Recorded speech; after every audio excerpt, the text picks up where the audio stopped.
It's official, guys. The May 7, 2025 Real ID enforcement deadline has come and gone. And if you've missed it, you're not alone.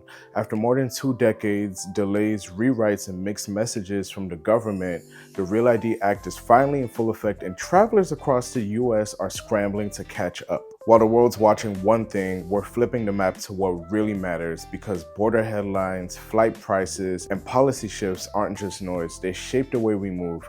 This one's for the smart and safe travelers. Let's get into it.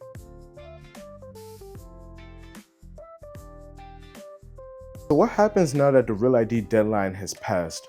Well, let's start with the facts. If you don't have a Real ID compliant driver's license or state ID or federally approved alternative like a passport, you can't board a domestic flight in the US, period. That's not a TSA bluff, that's the law. And now enforcement is real. There's no more grace periods, there's no more, we'll let it slide this time. If your ID isn't Real ID ready, you're not getting past airport security no matter what. Let's pause here for a moment because I know what you're thinking. What if I've been flying with the same license for years? Yeah, that's over, gone, done. If your state ID doesn't have the little star in the corner, a gold or black symbol that designates Real ID compliance, it's considered invalid for boarding flights starting now. Let's break it down into the clearest, most ungovernment way possible. What is a Real ID, you ask? A Real ID is basically an enhanced state-issued driver's license or identification card that meets federal security standards established after 9/11. It's designed to make it harder for fraudulent documents to be used in sensitive spaces like airports and federal facilities.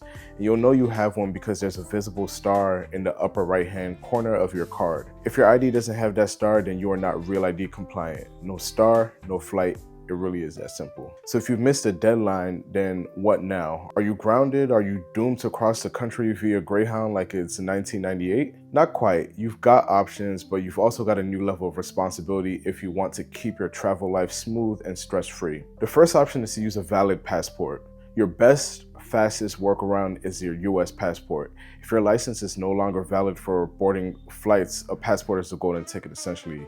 It's federally approved and universally accepted even for domestic travel. Most folks don't know this, but you can absolutely fly from LA to New York using just your passport. It's not only legal, it's smart, especially now. And if you don't have a passport, we'll get to that. But for those who do, keep it updated and keep it close. In fact, this might be the perfect moment to make a new travel habit. Always carry your passport even for domestic flights. Why? Because all domestic flights stay domestic. Weather reroutes or emergency landings or international diversions can throw you into a situation where only a passport will do. So you gotta stay ready so you don't have to get ready. Option 2, apply for a Real ID right now. If you wanna stick with your driver's license as your main ID, go get that star. Most DMVs allow you to upgrade your license to Real ID compliant status, but it's not a 5-minute fix.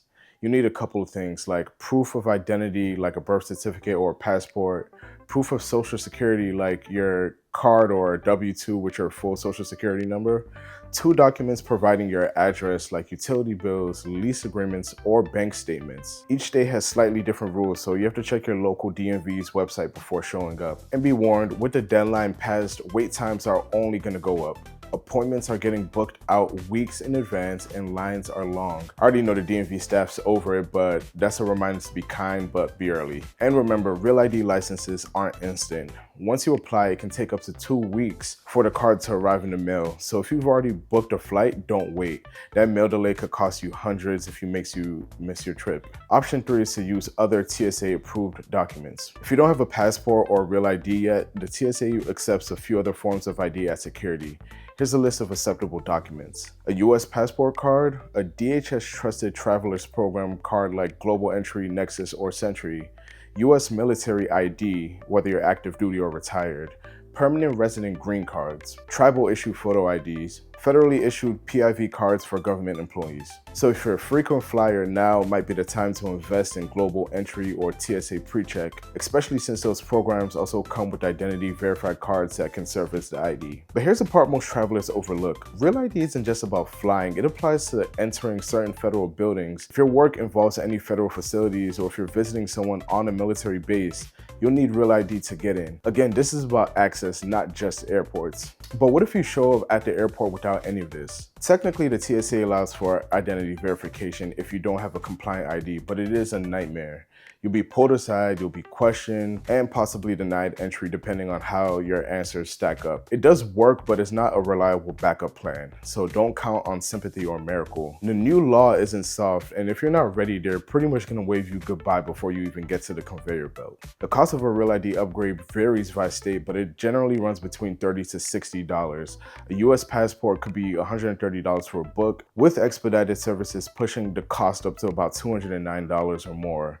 I know that by experience, actually. Either way, it's far cheaper than a missed flight or an emergency or rebooking fees. In other words, the price of procrastination in 2025 is about $300, a missed wedding, funeral, or vacation, and you don't want to do that to yourself. All right, smart travelers, let's zoom out. The bigger conversation here isn't just about compliance. It's about access, it's about preparation and travel equity. There are real communities being left behind in this rollout. Undocumented immigrants, basically low-income families, and travelers without stable housing. They often face added barriers when it comes to applying for the Real ID. And in some states, even securing the right paperwork is a whole maze. And while the federal government says that policy is about national security, the on-the-ground reality is that it limits who and who can't fly, basically. Here at GUIKE GRIOT, we care deeply about how policies like this ripple out. A passport might be no big deal for some, but it is for others, and it's out of reach for some people, and that shapes how we all move freely. That's why we report on it, and that's why this platform exists. So what's a smart move forward? We recommend the 3ID rule for every smart and safe traveler. Number 1, your Real ID or your enhanced driver's license for everyday travel. Number 2, your passport, and this is the book, not just a card, for all domestic and international flights. And number 3, TSA pre-check and global entry for added speed, security, and identity backup. You should carry at least 2 of these anytime that you're headed out to the airport. Keep digital copies backed up securely online and make it a habit to check the expiration dates every quarter. If you miss the Real ID deadline, you can do these things. You can fly, but only with a passport or other approved ID. You can still apply for the Real ID, but you should expect delays, and you should avoid relying on TSA's backup ID check.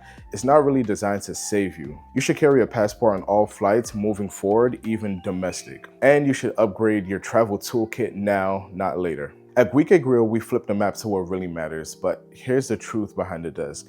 Every report, every edit, and every guide that you watch is made with real hours and real hustle. We're not backed by some giant media empire. It's just us, our cameras, our gears, and our sleepless research nights. And yes, our very loud neighbors. If you've ever appreciated this kind of clear, calm, cinematic breakdown, consider helping us keep it going. Every dollar you contribute goes towards funding the stories, the camera upgrades, and the data reports, and maybe, just maybe, a new apartment where the walls aren't made of cardboard and I don't have to edit around barking dogs and loud kids. Seriously though, support GUIKE GRIOT on Buy Me a Coffee or Patreon to keep the content going and the stories flowing. Because smart travel deserves smart reporting and quiet neighbors. Until next time, move with intention and move smart.